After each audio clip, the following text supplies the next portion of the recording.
Culte Genesteller.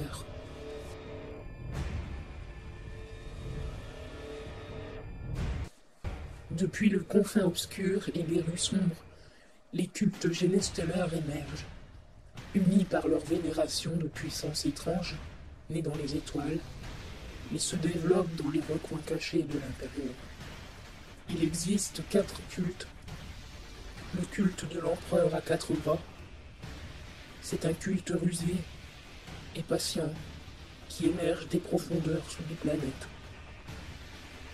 Le culte de la griffe rouillée, des survivalistes qui prospèrent dans les décharges à ciel ouvert. Le culte de la ruche, il infiltre les forces de l'Astrum Mitrarium. Le culte du rouage lamé, c'est un culte basé sur les mondes forges qui fusionnent humains, Xenos et machines. Tapis dans les tréfonds de nombreux mondes apparemment loyaux, les cultes Genesteller attendent de répandre leur corruption jusqu'au jour où ils seront assez nombreux pour se lever et renverser les dirigeants impériaux.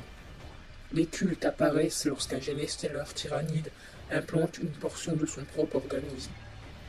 Les humains contaminés donnent naissance à d'étranges créatures hybrides.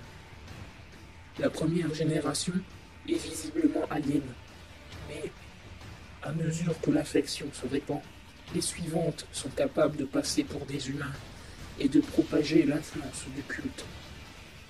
La tâche des cultes Genesteller consiste à préparer le monde à une invasion tyrannide en privant la planète de ses défenses avant que la flotte rouge n'arrive pour consumer tout ce qu'il reste, y compris le culte lui-même. Les Genesteller se tapissent souvent sur des épaves à la dérive et les baies de déchargement des vaisseaux. Leur but n'est pas de tuer, mais de contaminer leurs victimes. Les Genesteller arrivent sur la planète et se cachent. Le premier à infecter une forme de vie indigène devient le patriarche. La première génération sont des hybrides de première génération. Les hybrides de première génération sont nés de créatures indigènes infectées. Ils sont appelés acolytes. Deuxième génération. Les hybrides de deuxième génération sont aussi appelés acolytes. Ils semblent un peu moins aliens que ceux de la première génération.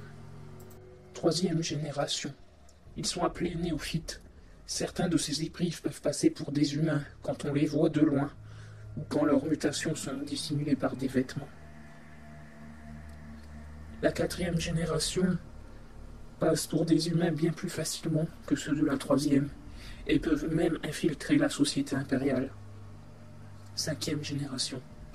Les hybrides de cinquième génération sont des Genesteller pure souche, bien que totalement Xenos, leurs parents les considèrent comme magnifiques. Les croisements. Pour engendrer chaque nouvelle génération, il faut des humains dotés du fléau Genesteller. Frères de couvent. Les membres de l'Astrum Mitrarium infectés par ce fléau sont des frères de couvent. Chefs de culte. Dans toutes les générations, des chefs apparaissent, puis de puissants psychers jusqu'à de brillants stratagèmes. L'approche tyrannique déclenche le soulèvement. Le culte Genesteller attaque lorsque sa flotte ruche approche. Tout opposant est impitoyablement éliminé. En cas d'attaque avant l'arrivée de la flotte ruche, les cultes se dressera et ripostera contre ses assaillants, impériaux ou extraterrestres. Le patriarche Genesteller sort de son repère, accompagné de ses chefs militaires et spirituels du culte. Ses ennemis seront bientôt noyés sous une vague de mutants, munis d'armes d'improvisés. Les enfants des astres arrivent enfin. À nous la gloire. Les Genesteller sont des bioformes aliens perfides et effroyablement intelligents. Ils sont très indépendants, capables de survivre seuls pendant des siècles. Toutefois, bien qu'ils en aient toute une portée, ils sont liés par un Gelst qui leur donne un but. Découvert l'une des lunes d'Igmag, bien avant que la flotte ruche Behemoth s'introduise dans l'Imperium, on crut d'abord que ces bêtes étaient une espèce tout à fait distincte des hordes grouillantes de tyrannides. Il fallut que l'ordoxénos conduise des investigations poussées pour que l'on comprenne la vérité. Le Genesteller était une créature d'avant-garde des flottes russes en approche. Et la souche d'Imag n'est qu'un exemple parmi tant d'autres des formes qu'il pouvait prendre. Les Genestellers sont transportés de planète en planète, comme un virus, passent d'hôte à l'autre, à son insu. Leur corps est si robuste qu'ils peuvent même survivre dans le vide glacial de l'espace. Des rapports militaires épars signalent ces créatures xénos surgissant d'astéroïdes creux et de vaisseaux fantômes éventrés. Les infections Genesteller les plus sévères trouvent leur origine dans les Space Hulk, d'immenses navires dérivant dans la galaxie au gré des marées éthériques. Ces behemoths sont infestés par des milliers de Genesteller, le plus souvent de petites couvées de Genesteller voyagent clandestinement à bord de vaisseaux, des armadas infinies de l'humanité, capables de se replier pour se cacher dans les faux plafonds et la tuyauterie. Ils entrent dans un état d'hibernation jusqu'à ce qu'ils arrivent en un lieu où ils pourront semer de nouvelles graines de destruction. Nombreux sont les supercargos qui livrent ce frais mortel. La fécondité et la vitesse de propagation des puces Strange Genesteller sont horribles, infectant des générations d'impériaux avant de passer à l'attaque. Chaque nouvelle nichée a l'air plus humaine que la précédente. Le génogerme Xenos, semblant se diluer, mais la bête à l'intérieur reste inchangée. À l'apogée du cycle du fléau, les cauchemars aliens renaissent. Quand un Genesteller atteint un monde mûr pour l'infection, il va se tapir dans un coin sombre d'une zone peuplée, afin de répandre son infâme influence. Comme le reste de son engeance, né de vide, le Genesteller est doué d'une patience inhumaine, subsistant avec un peu de nourriture et attendant des décennies si nécessaires avant de passer à l'action. Une fois assuré de pouvoir enlever des victimes sans être opéré, il commencera à les kidnapper pour leur implanter son fléau alien et en faire des hôtes involontaires d'une nouvelle génération d'horreurs. Un culte peut naître d'un simple organisme. Si un Genesteller rejoint un monde inhabité, il se cachera immédiatement et ne sortira que lors des nuits les plus noires. Les victimes des pièges silencieux du Genesteller ne sont pas taillées en pièces comme pour être consommées plus tard, comme la plupart des proies des tyrannides, mais asservies par son regard hypnotique. La créature leur injecte ensuite une portion de sa biomasse avec son nouveau positeur, un procédé appelé le baiser du Genesteller. Le parasitisme consécutif altère leur corps jusqu'à être totalement souillé par le Xenos. Il modifie également leur esprit, les forçant à vénérer le Genesteller en tant que figure messianique, idole d'une nouvelle religion obsessionnelle. Chaque fois qu'un Genesteller contamine une victime, il s'ensuit une horrible naissance. Les hybrides ainsi engendrés sont des formes aussi variées qu'hideuses. Certains traits sont assez répandus comme les crânes bulbeux et les crocs pointus, une paire de membres supplémentaires pourvus de griffes acérées, une queue tronquée et une peau violacée et marbrée. Ces hybrides forment la première génération. Les hybrides de première génération se reproduisent avec les cultistes fraîchement hypnotisés, qui procréent à leur tour, donnant naissance à la deuxième génération. Ces nouvelles créatures sont voûtées, non pas comme un vieillard ou un infirme, mais comme des ressorts comprimés qui menacent de sauter. Elles peuvent avoir 5 voire 6 membres, mais leurs yeux et leurs bouches sont comme ceux de leurs parents humains, et peuvent se faire comprendre en bas gothique.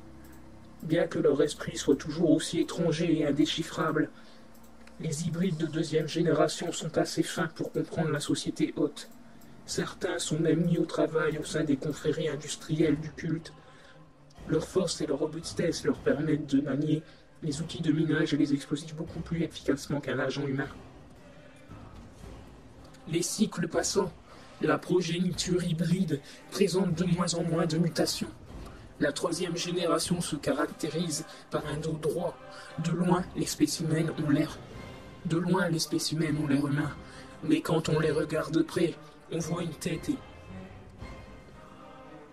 tête estriée, une peau mauve et parfois même un membre vestigial caché sous les vêtements.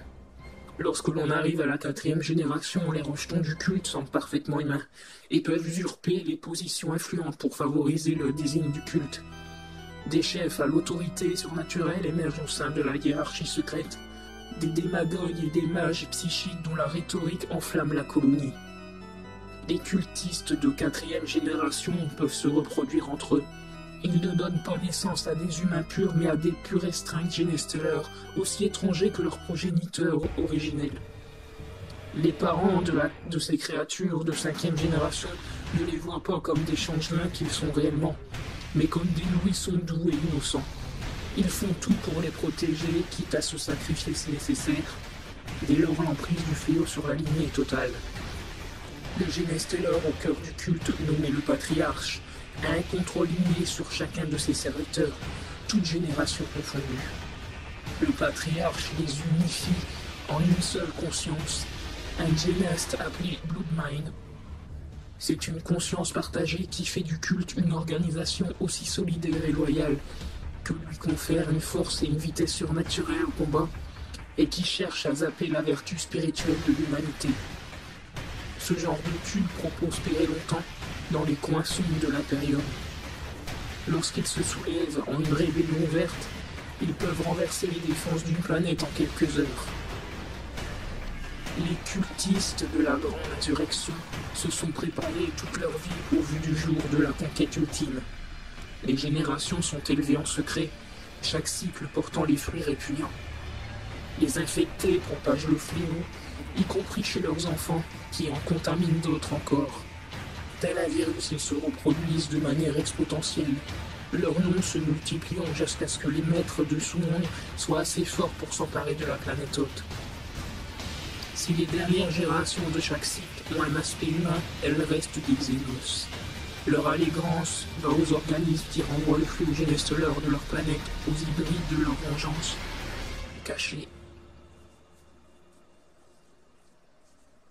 Leur patriarche inhumain, venu des étoiles et accroupi au centre d'une toile d'influence qui s'étend jusqu'à couvrir le monde entier. Chaque âme du culte obéit aveuglément cette créature repoussante et donnera volontiers sa vie pour le sauver.